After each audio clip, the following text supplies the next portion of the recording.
Pawan star Allu Arjun హీరోగా star దర్శకుడు లోకేష్ కనకరాజ్ దర్శకత్వంలో తెరకెక్కనున్న భారీ పాన్ ఇండియా చిత్రం AA23 పై ప్రకటించిన రోజు నుంచే అంచనాలు పెరుగుతున్నాయి. అల్లు అర్జున్ లోకేష్ కనకరాజ్ కాంబినేషన్లో వస్తున్న తొలి సినిమా కావడంతో ఈ ప్రాజెక్టుపై దేశవ్యాప్తంగా భారీ ఆసక్తి నెలకొంది. ప్రముఖ నిర్మాణ సంస్థ మైత్రి మూవీ మేకర్స్ ఈ చిత్రాన్ని అత్యంత ప్రతిష్టాత్మకంగా నిర్మిస్తోంది.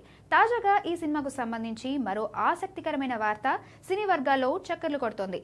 బాలీవుడ్ స్టార్ హీరో షాహిద్ కపూర్ ఈ చిత్రంలో ఓ కీలక పాత్రలో కనిపించే అవకాశాలు ఉన్నాయనే ప్రచారం సాగుతోంది. విలన్ పాత్ర కోసం షాహిద్ పేరును పరిశీలిస్తున్నట్లు ఇండస్ట్రీ వర్గాల్లో టాక్ వినిపిస్తుంది. ఒకవేళ ఈ ప్రాజెక్టులో షాహిద్ కపూర్ భాగమైతే నార్త్ మార్కెట్లో ఈ సినిమాకు మరింత క్రేజ్ పెరిగే అవకాశం ఉందని ట్రేడ్ వర్గాలు భావిస్తున్నాయి. అయితే ఈ విషయంపై ఇప్పటి వరకు చిత్ర బృందం నుంచి ఎలాంటి అధికారిక ప్రకటన బయటకు రాలేదు. ఇక ఈ సినిమా గురించి మరో ఆసక్తికరమైన ప్రచారం కూడా వినిపిస్తోంది. లోకేష్ కనకరాజ్ తన మార్క్ స్టైల్లో పూర్తి స్థాయి యాక్షన్, ఇంటెన్స్ డ్రామాతో స్టోరీని సిద్ధం చేశారని, ఇందులో హీరోయిన్ పాత్ర ఉండకపోవచ్చని చర్చ జరుగుతోంది. అల్లు అర్జున్ ను ఇప్పటి వరకు చూడని పవర్ఫుల్ అవతార్లో చూపించేలా స్క్రిప్ట్ ను డిజైన్ చేసినట్లు సమాచారం.